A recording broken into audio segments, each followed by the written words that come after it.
এই গল্পটা আমার জীবন পাল্টে দিয়েছে। যখন আমি হতাশ হই, কাজে কর্মে মন বসে না, ভেঙে পড়ি, তখন এই গল্পটা আপনা আপনি আমাকে মোটিভেশন দেয় এবং কাজে অনেক সহায়তা করে। গল্পটি হলো, একদিন শেখ সাদী রহমতুল্লাহ আলাইহের কাছে তিনজন ছাত্র আসলো পৃথিবীর বিভিন্ন প্রান্ত থেকে। শেখ সাদী রহমতুল্লাহ আলাইহি সম্পর্কে নিশ্চয়ই আর আলাদা করে বলার কিছু নেই। তিনি ছিলেন তৎকালীন সময়ের প্রধান পণ্ডিত এবং বালাগাল উলা বিকামা আলিহি কাশাফাত দুজা বিজামা আলিহি হাসুনাত জামিউ খিসওয়ালিহি, এই যে কবিতাটি যিনি লিখেছেন তিনি কিন্তু শেখ সাদী রহমতুল্লাহ আলাইহি। তো উনি একজন তৎকালীন সময়ের প্রধান পণ্ডিত এবং বিজ্ঞ ব্যক্তি ছিলেন। তো ওনার কাছে দীক্ষা নেবার জন্য তিন কর্নার থেকে তিনজন শিক্ষার্থী ওনার কাছে এলেন এবং আসার পরে বললেন, গুরু, আমরা আপনার কাছ থেকে দীক্ষা নিতে চাই, আমরাও পণ্ডিত হতে চাই। তো এখন যেমন আমরা মাস্টার্স করি, মাস্টার্স করার সময় একজন সুপারভাইজারের তত্ত্বাবধানে আমাদেরকে মাস্টার্স করতে হয়, ঠিক তেমনি তৎকালীন সময়ে কোনো গুরু বা পণ্ডিত যখন একটা নির্দিষ্ট সময় পর তার ছাত্র বা শিষ্যকে নিজে ঘোষণা দেবে যে পণ্ডিত হয়ে গেল, তারপর থেকে সে নিজেকে পণ্ডিত বলে প্রমাণ করতে পারবে এবং পণ্ডিত বলে পরিচয় দিতে পারবে এবং মানুষজন তাকে পণ্ডিত বলে মেনেও নেয়। ঠিক যেমনটি আমাদের সমাজে হুজুররা যখন হেফজ করে, অর্থাৎ কোরআন মুখস্থ করার পরে একটা নির্দিষ্ট অনুষ্ঠানের মাধ্যমে তাদের মাথায় যখন পাগড়ি পরিয়ে দেওয়া হয়, তারপর থেকে তারা হাফেজ হয় এবং তারপর থেকে তারা তারাবি সহ অন্যান্য সমাজে তাদেরকে হাফেজ হিসাবে বরণ করে নেওয়া হয়। ঠিক তেমনি তিনজন ছাত্র এসছে, তারাও গুরু হতে চায়, তারাও পণ্ডিত হতে চায়, দীক্ষা নিতে চায়। তো শেখ সাদী রহমতুল্লাহ আলাইহি বললেন, তিনজনকে তো আমি নেব না, আমি একজনকে নেব।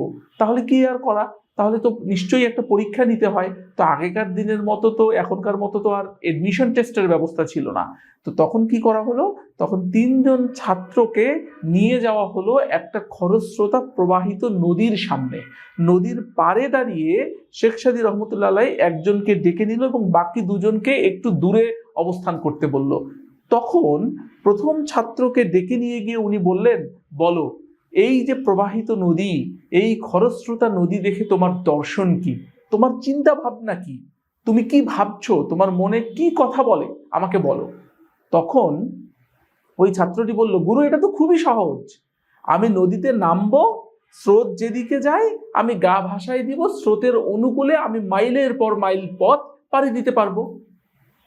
গুরু বলল, না, তুমি পারবে না, তোমার মেন্টাল ক্যাপাসিটি কম, কারণ স্রোতে ভেসে যায় খড়কুটোরা। অতএব সমাজে চলাচল করতে তুমি যদি স্রোতে গা ভাসায় দাও, তোমার দ্বারা ভালো কোনো কিছু সম্ভব নয়। ঠিক আছে, তুমি আউট। এবার ডাকো দ্বিতীয় ছাত্রকে।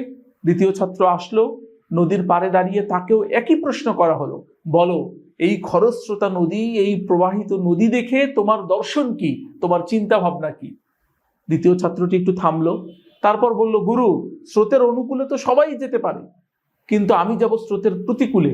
স্রোতের প্রতিকূলে স্রোত ভেঙে আমি কতখানি পথ পাড়ি দিচ্ছি তার উপরই তো আমার কৃতিত্ব, আমার সাফল্য।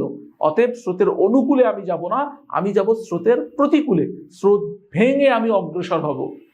তখন শেখ সাদী রহমতুল্লাহ আলাইহি বললেন, তুমি পারবে না, তুমি হইলে ভেজাল্লা লোক, সমাজ যেদিকে চলে তার উল্টো দিকে তুমি চলো, অতএব তোমার দ্বারা ভালো কোনো কিছু সম্ভব নয়। তুমি তো সমাজে গ্যাঞ্জাম সৃষ্টি করবা, তুমি তো বিশৃঙ্খলা সৃষ্টি করবা, তুমি তো ঐক্যের শক্তিতে আবদ্ধ হতে পারবে না, তুমিও বাদ।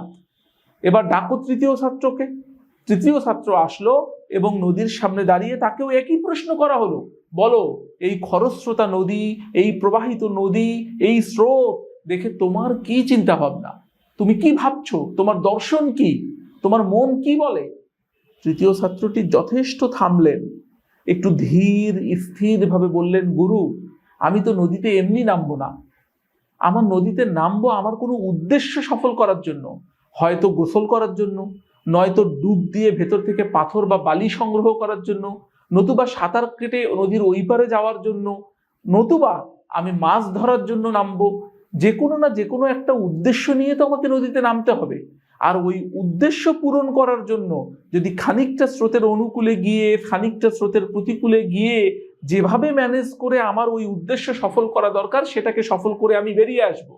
শেখ সাদী রহমতুল্লাহ আলাইহির চোখ চকচক করে উঠলো, খুশিতে উদ্বেল হয়ে উঠলো, বলল, তুমি পারবে, তোমার মেন্টাল ক্যাপাসিটি অনেক বড়, তুমি স্রোতেও গা ভাসাবে না, সমাজে তুমি ভেজালও সৃষ্টি করবে না, অতএব তোমাকে দিয়ে হবে।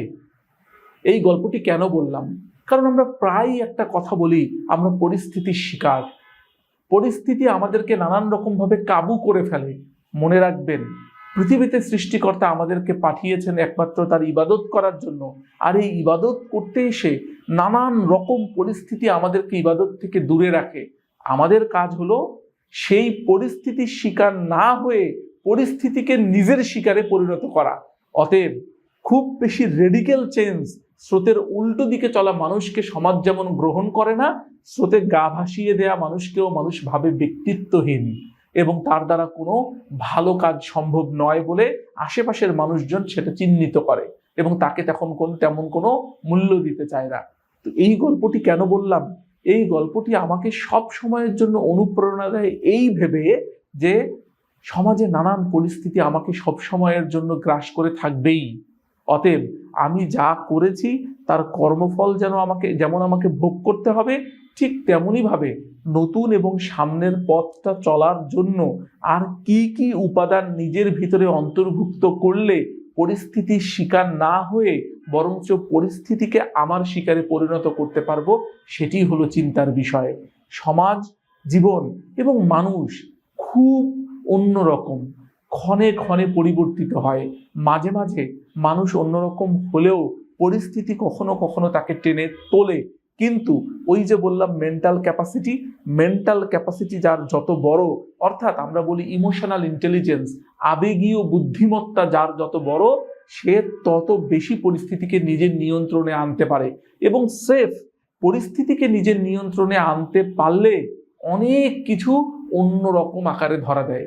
শেখ সাদী রহমতুল্লাহ আলাইহের এই কথাটা এবং এই গল্পটুকু আমাকে এত বেশি অনুপ্রাণিত করে, যখনই আমরা অনেক খারাপ সিচুয়েশনে পড়ে যাই, তখনই আমার কাছে মনে হয় এই তো আর একটু পরেই বোধহয় ভালো সময়।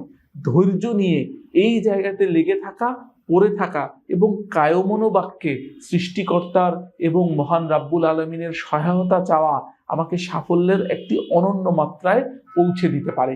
এবং এই বাস্তবতাকে উপেক্ষা করবার সুযোগ আমাদের নেই।